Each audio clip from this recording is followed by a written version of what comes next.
Oke, bismillahirrahmanirrahim. Assalamualaikum warahmatullahi wabarakatuh. Alhamdulillahirabbil alamin. Kita kembali lagi di video di YouTube channel Golden Indonesia. Pada kesempatan video ini kita akan membahas tentang pengertian konsep dan pendidikan Islam ya, karena ini agak bukan kata-kata Islamnya ya. Oke, langsung saja kita mulai pembahasan yang pertama. Kita harus mengetahui yang namanya tentang pengertian konsep. Menurut A.S. Hornby Apekowi, beliau mengatakan bahwa konsep adalah suatu gagasan atau ide umum. Jadi, maksud dari perkataan beliau ini adalah konsep itu adalah sebuah gagasan ya. Gagasan itu kayak semacam kata-kata atau sebuah ide umum untuk menentukan suatu konsep yang bisa menghasilkan gitu ya.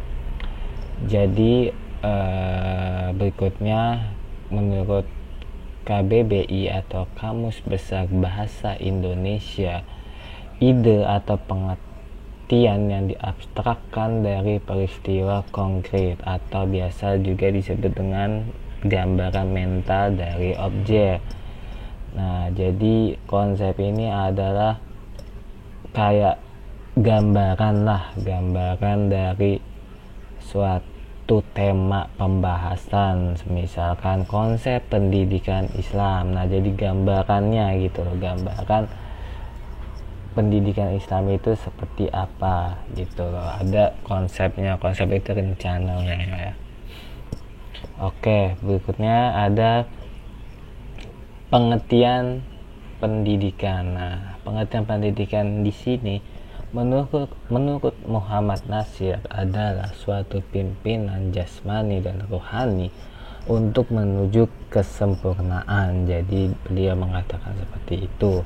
Maksudnya adalah pendidikan ini sangatlah penting karena bisa menjadi sebuah acuan, sebuah pedoman yang kita harus pegang ya, untuk bisa jasmani dan rohani itu menuju kesempurnaan. Jadi dengan adanya pendidikan itu jadi kita bisa mengetahui berbagai macam ilmu-ilmu ya. Jadi dari mulai jasmani kita dan dari rohani kita, kerohanian kita untuk menuju suatu kesempurnaan sehingga kita bisa memahami materi tersebut.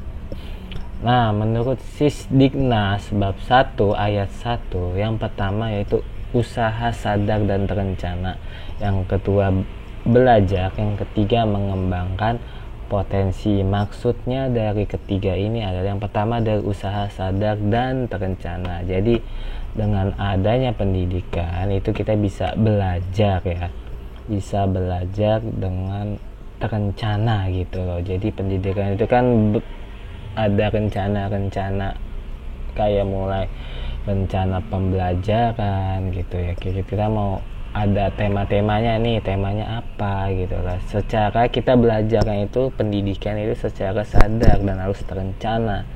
Jangan sampai kita belajar tentang pendidikan apapun itu, ilmu itu harus ada rencana nih, kita mau belajar apa ini, dan dengan usaha, dengan kesadaran kita dari diri dalam masing-masing. Nah, yang belajar juga sama, tadi sudah dijelaskan. Yang pertama, yang kedua ini saling sambung menyambung ya, tidak ada yang berbeda gitu ya.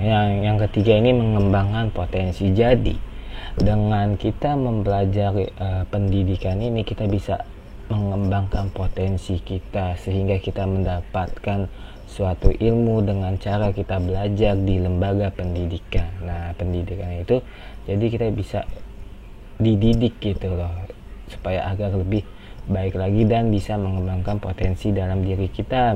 Misalkan setelah kita belajar tentang ilmu apa aja itu, ilmu matematika, IPA dan lain sebagainya, itu kita belajar kan di sekolah itu banyak sekali mata pelajaran, sehingga kita bisa mengembangkan potensi kita dan bisa kita fokus ke salah satu pelajaran yang kita sukai.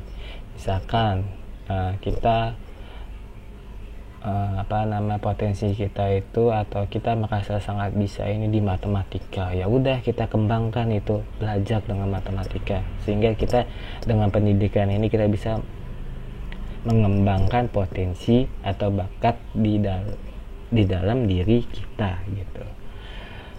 Nah,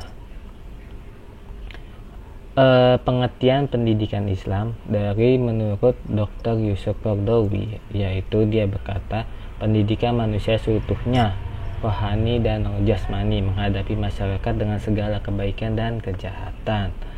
Terus menurut Endang Saifuddin Ansori, proses bimbingan objek didik jiwa dan raga, bahan, waktu, metode, evaluasi, dan alat tertentu menciptakan pribadi tertentu sesuai ajaran Islam. Jadi dari kedua pendapat ini bisa diambil kesimpulan bahwa pendidikan Islam itu adalah suatu pelajaran yang kita ini untuk menjadi pedoman rohani dan jasmani kita ya, dan juga kita bisa mengetahui ini di dalam pendidikan Islam itu kan kita diajarin baik dan tidak baiknya suatu hal gitulah. Jadi kita bisa mengetahui ini apa yang dilarang, apa yang diperbolehkan gitu ya. Terus proses bimbingan objek didik. Nah, jadi ya jiwa dan raga kita ini dibimbing. Jadi dibimbing langkah demi langkah supaya kita bisa lebih baik lagi. Dan juga sebagai evaluasi kita untuk kedepannya gitu loh. Setelah kita mempelajari hal tersebut, maka apa nih kesalahan-kesalahan yang perlu kita perbaiki. Terus yang terutama yaitu benar kata Endang Saifuddin Ansori, menciptakan pribadi tertentu dengan sesuai ajaran Islam. Jadi setelah kita belajar berbagai macam tentang Islam gitu kan, jadi kita bisa terciptalah pribadi kita yang sopan, santun, terus sesuai dengan ajaran Islam gitu loh. Jadi tidak melenceng dari ajaran Islam.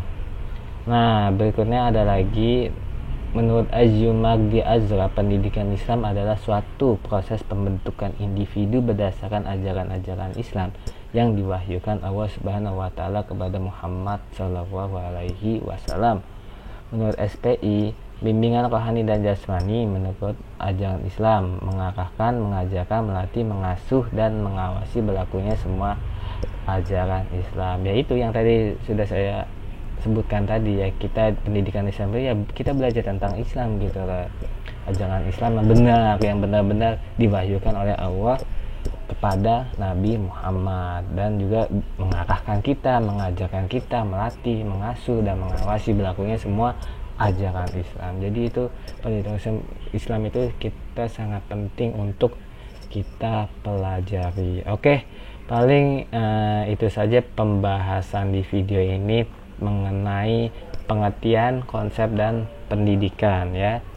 Jangan lupa like, subscribe, dan share biar kita sama-sama belajar ya di channel YouTube Golden Indonesia ini. Cukup sekian, wabillahi taufiq wal hidayah. Wassalamualaikum warahmatullahi wabarakatuh.